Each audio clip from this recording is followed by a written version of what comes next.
For me, this is not only a journey into the past, but also the opportunity to pay tribute to a friend, Ivo Peters, whose name is synonymous with the old Somerset and Dorset Joint Railway. Much of Ivo's filming and photography was undertaken on the northern section of the line, between Bath and Midsummer Norton, and on over the rugged Mendip Hills to Shepton Mallet and to Evercreech Junction.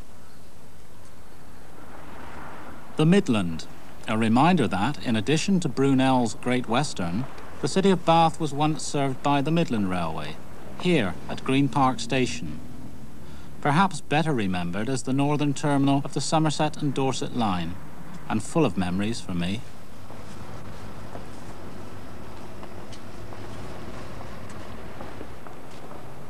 I used to stand here, willing enginemen to invite me onto the footplate.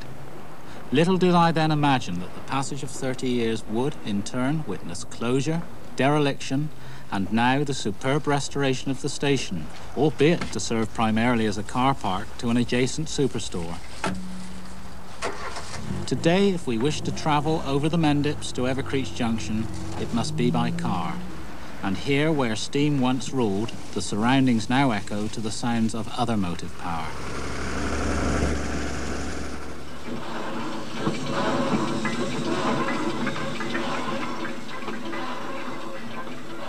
To most people, the Somerset and Dorset was a holiday line. The majority of heavily loaded through trains, running only on summer Saturdays, required the combined power of two locomotives. Such were the gradients over the Mendip Hills.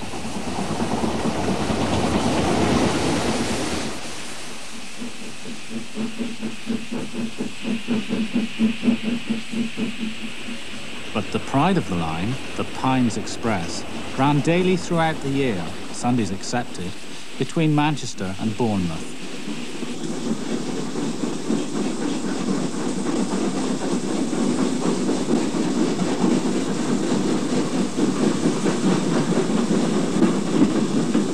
It was at the Midland station that Ivo took his first railway photograph in 1925. Today, close to the spot where trains departed, is an aptly named road.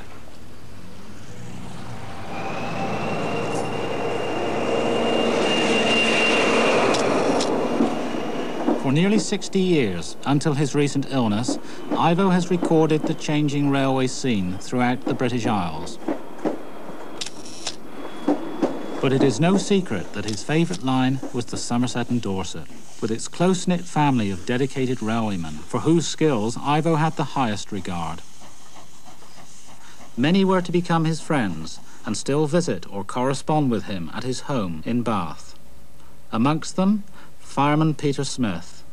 Of course, I was photographing on the S&D before Peter appeared on the scene, and my first photographs of Donald were with your predecessor, Peter, Frank Stickley. Yes, that's right. Who was Donald's fireman. And then you appeared. Yes, it must have been through Donald I met Peter. Yes, I think I first met you at Bath Green Park because you were then in the habit of issuing out photographs that you'd taken perhaps a week previous to drivers and firemen. And you used to have extra prints done for us. And I believe we ran in one day on the Pines and you were on the end of the platform and said, oh, here you are, some photographs for you. Something I took last Saturday. And that was our first meeting. This would have been in about 1954. Peter's old driver, Donald Beale, is also commemorated here in Bath, where, in 1919, he first joined the Somerset and Dorset Railway.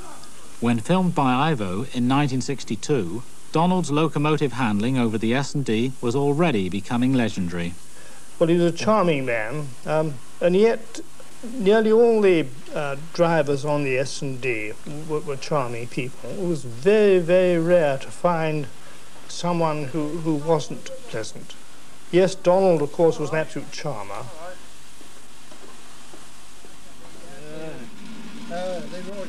22 years later, Donald, now a youthful 83, is back amongst old friends.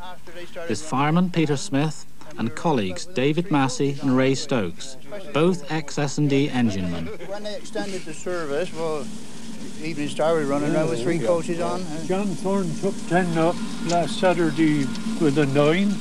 And frightened him how easy she took the bank. He couldn't understand it. Yeah, I can understand it. He looked back to see if whether he dropped a couple off somewhere. But, oh no, they're no engine for the S&D. They were. Yes. Only thing wrong with it, he came too late, didn't he? That's the trouble. We've done with them years before. That's right, and they would have saved the Somerset and Dorset. That's right. Yeah. At Cranmore, Donald and Peter are reunited with another old friend.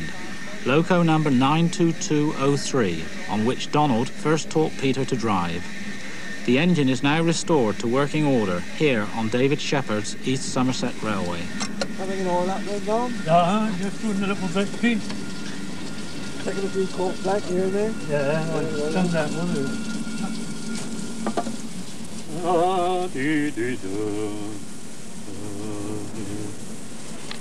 Go on then, Donald. Come and show us how it should be done. Right on.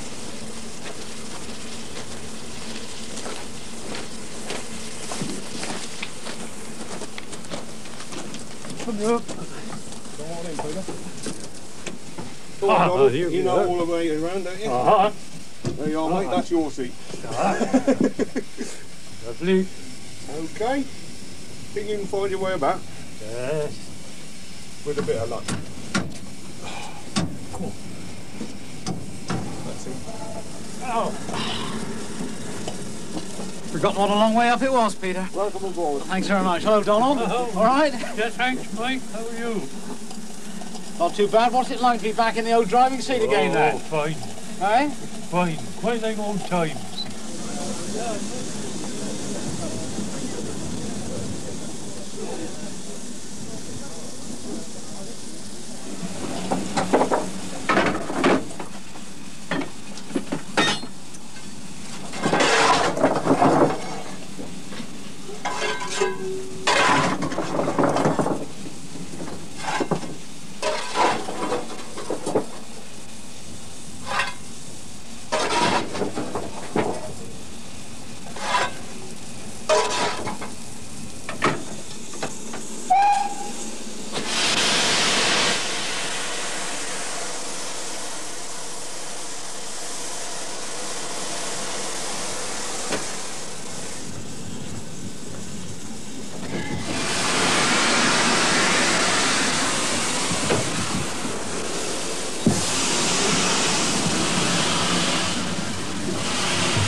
Setting off from Bath, first of all we came to Bath Junction, then you had to climb out of Bath, which was 1 in 50, climbing up to Devonshire Tunnel.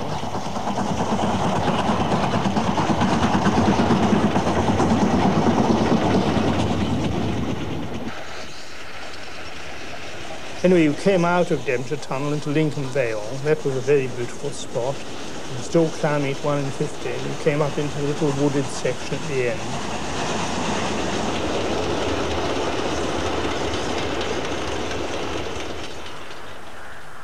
In the early spring, Peter and I decided to revisit some of Ivo's favourite lineside locations between Bath and Evercreech Junction. We headed first to the summit of the 2-mile climb out of Bath, at the southern end of Lincoln Vale, an isolated and, in summer, a picturesque location. Right. And often we used to see him across here in the field, of course. We used to take broadside shots of us on the Pines Express. Yes, well, that was possible in those days, but it wouldn't be now. I mean, that was all grass then, wasn't it? It was all overgrown now, trees and so on. It's incredible, really, to come back and see it. Yeah. Oh, look, there's the old brick base to the linesman's hut that was situated there. Yeah. Of course, when the line was first opened in, was it 1874? Right. It was single track all the way down to Evercreech, wasn't it? Well, yes, but of course, later on, much of the line was doubled. The favourite spot of mine there was just above the entrance to Combe Down Tunnel. And in the spring, when the spring green was about on the trees, it was quite delightful. Amazing when you think, Peter, the entire 26 miles from Bath Junction down to Evercreech were built in just 2 years. Yes, it was amazing. Incredible feat of engineering, really, wasn't it? Well, Peter, here we are at Combe Down Tunnel. I don't suppose you used to want to hang around in here too long? Well, not really, mate. I mean, this tunnel was just over a mile long and extremely restricted bore. If you had a large engine, it was only about 12 inches from the top of the chimney to the roof. I suppose that explains this, the old build-up of the soot. Well, I think I probably contributed to some of that. You reckon you put half an inch of that on there, do you? I probably do, in actual fact. But of course, this tunnel and the similar Devonshire tunnel, they were really bad for footplatemen because they were on steep gradients. And of course, the engine will be labouring for a tunnel like this. I mean, this particular tunnel, if you're on a northbound freight, you will be travelling pretty slowly through here. And the engine will be working extremely hard. And of course, all the exhaust fumes will be going down off the chimney and choking the footplate crew. And it certainly wasn't pleasant at all.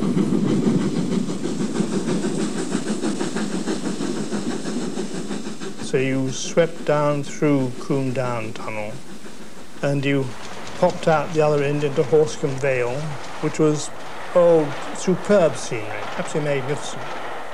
And the gradient increased to 1 in 55 down, and you swept down over Tucking Mill Viaduct, and then on down past the grounds of Midford Castle, and then you came to the little Midford station, all single line.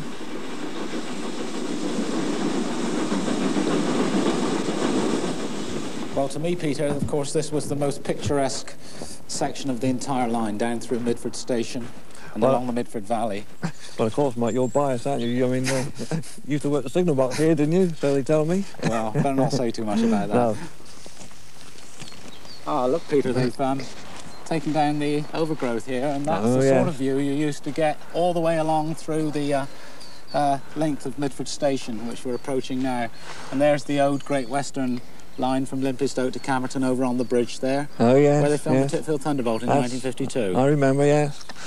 No, I think actually the first photograph of Ivo's that I saw was taken at Midford.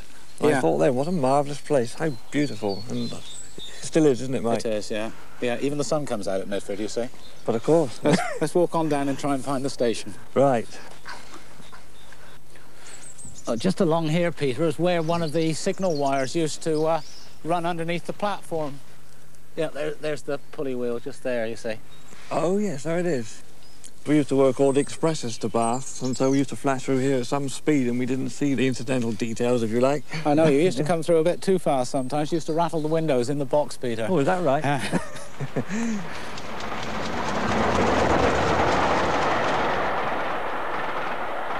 Midford box, it was quite magnificent. It was always absolutely spotless. There'd never be a trace of dirt anywhere. And the brass was cleaned every day, and the floor was polished at least twice a week. And this was done mainly by two signalmen, the late Percy Savage and the late Harry Wiltshire. Sadly, they both died now. But Percy and Harry, two absolutely charming people, gentlemen in the true sense of the term. And what absolutely staggered me was that the very last day the Somerset and Dorset was open, all the brass was cleaned, the floor was polished, just as usual.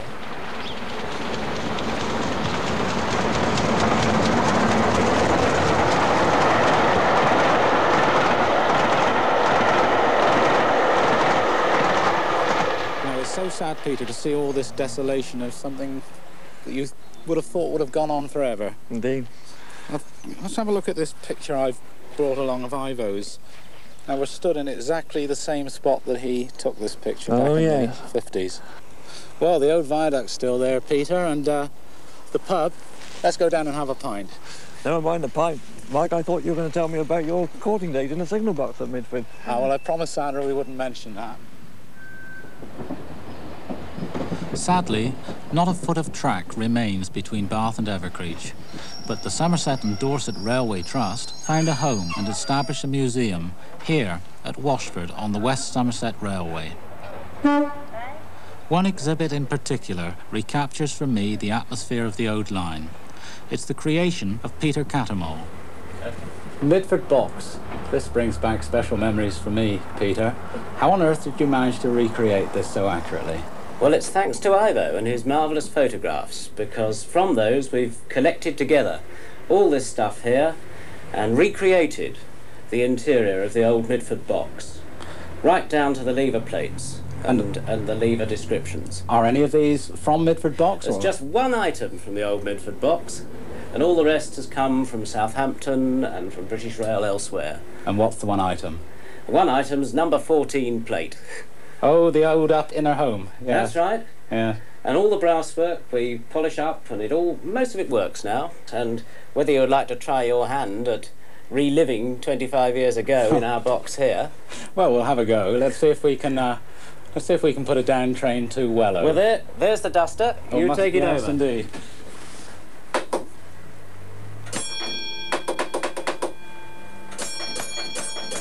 Train on for Wellow then, Mike. Right, let's have a go. Long time since I've done this. A little bit easier to pull than they used to be. Yeah, I thought they might be. Don't forget your number 4. No. And then there's a big pull coming up for the distant. Over she goes. That's it. What have we got in here, Mike? Well, Still a little bit missing, I see. yes, but it's not that far away. Another of the Trust's more ambitious projects, led by Mike Palmer, is the restoration to full working order of S&D Class 7F, number 53808. When Ivo filmed the same engine at Bath in the early 60s, she was nearing the end of 39 years' service on the S&D, during which period Ivo must have photographed her on countless occasions. A number of railmen have a great collection of photographs thanks to Ivo, and it's certainly a collection, in my case, is something which I shall always treasure.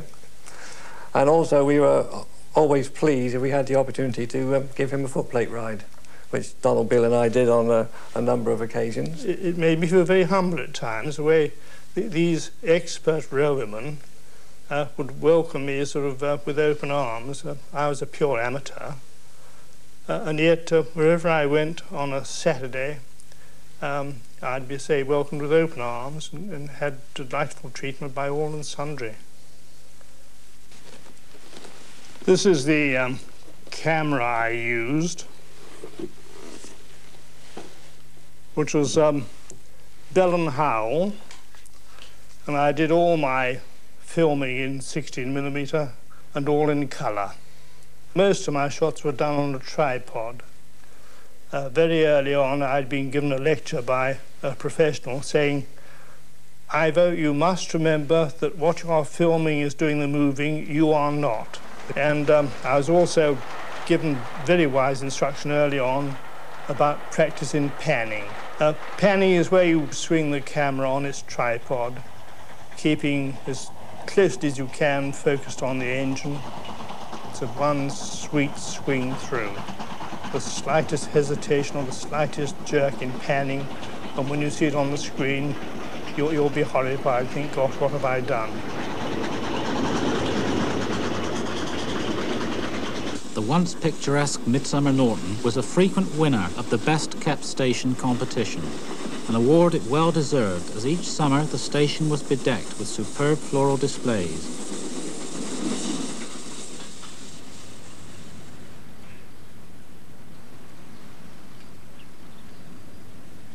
following years of dereliction, the buildings and the gardens are now to be restored by the Avon Training Agency.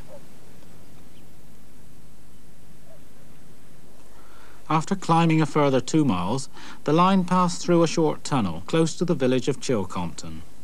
This was another of Ivo's favourite locations. And of course on heavy trains you'll be really pounding away here.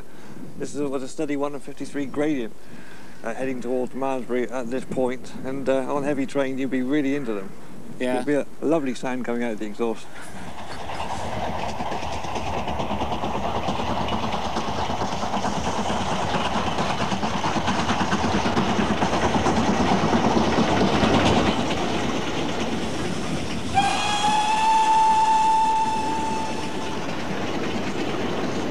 I suppose a steam engine is the nearest from mechanical thing to a living creature. It behaved almost like a living creature. It responded to human treatment. If it was well fired and well driven, it would repay that handsomely. And equally well, it was a very faithful machine. And of course, the overall effect of a steam locomotive climbing hard uphill, you had this sort of exhaust being poured out the chimney, and the sound was tremendous. Just 2 miles short of the summit of the railway at Masbury, the line passed through Vinegar. Here Peter and I met up with another old friend, Norman Down, who was station master here and today still lives in the old station house. It's very sad to see it like this, I must say. I just can hardly recognise the place. Well, it used to be such a busy place, didn't it? And now you're living here, Norman, more or less in isolation. Yes, we don't get the pines through in the morning like we used to, with Don giving the familiar wave as he went by. Not much of it left now. Very little now, Mike. Signal box used to be here. Yeah. The waiting room. The station buildings are, of course, were on this side, with the waiting rooms and porter's room. And how did it feel when you saw it all being razed to the ground? Because you'd been here, what, 20 odd years? Yes, yes. We felt then that it was a sad day to see it bulldozed down the way they did. The station itself would have made, in my opinion, an ideal bungalow for someone. Yeah. So. Of course, once a year, Norman, you used to get a special delivery by train, courtesy of Ivo, I believe. Oh yes, Ivo. He was very kind in always sending his album photographs to all stations. It used to arrive by train so that all the staff could go through it, and in due course we'd notify the next station that would be on the way to them. And that way it would go all the way down the line, right would it? Through the line. Yeah. This was a very nice gesture on Ivo's part. Of course, Norman, you were active, weren't you, in trying to prevent the closure of the line? Well, they were bitter times, Peter. We didn't like it. We didn't like their methods, and traffic being deliberately taken away from us to make the picture look really bad. Yeah.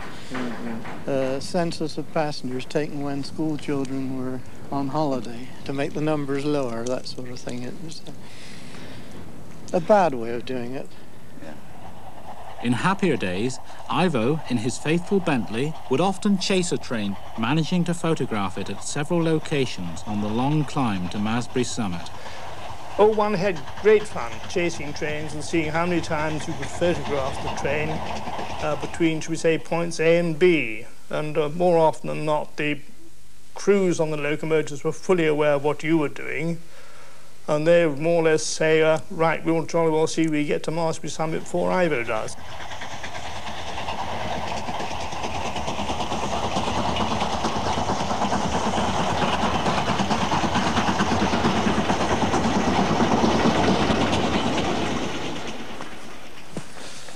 Well, we've come 8 miles uphill from Radstock, Pete, and this is again one of Ivo's favourite locations, but not on a day like this, I would imagine. Well, I wouldn't think so. I mean, the weather today is absolutely abysmal, isn't it? Well, we're over the top now. Downhill all the way now, is it, to Evercreech, apart from one little short stretch? Yeah, it's just a short stretch through Shepton Mallet, but virtually all downhill. Here, at last, on the downhill section south of Masbury, the train crew could afford to relax and on sunny summer days enjoy the delights of the rolling Mendip countryside.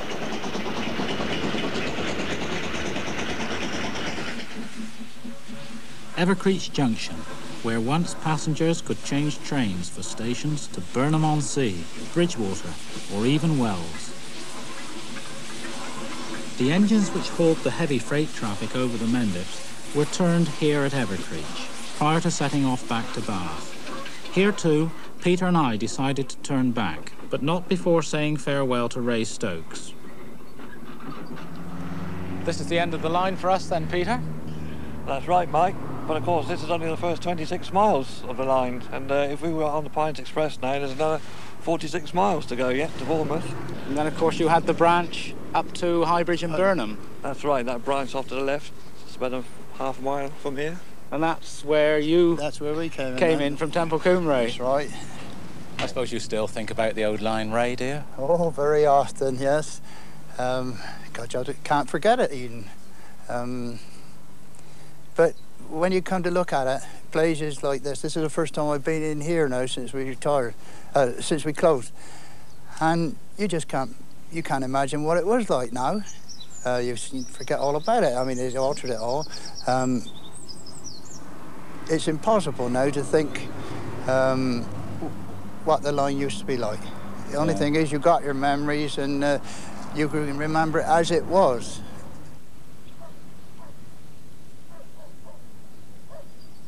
On our way back to Bath, I took Peter to one final location, the viaduct at Pressley, just south of Shepton Mallet. Well, Peter, I've brought you up here at Pressley just to have a look at this. My word. Really is the end of the line. It is, isn't it? Yeah. Incredible.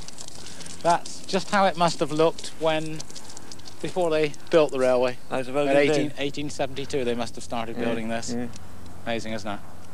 Very, very sad.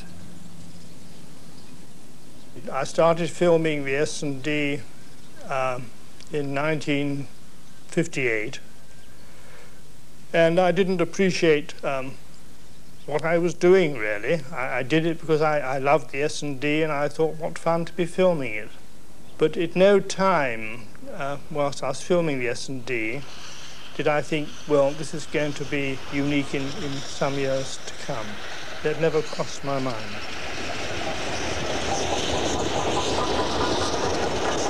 It helps me go to sleep sometimes. Instead of counting sheep, I picture myself now working a train from Evercreech Junction up over the Mendips. I try to visualise everything, every little detail, you know. Perhaps as you got by the goods yard, I used to see the shunters come out and they'd have waved to us and that. And I try to visualise all that in every signal. And by doing that, I don't think I've got past Shepton Mallet yet.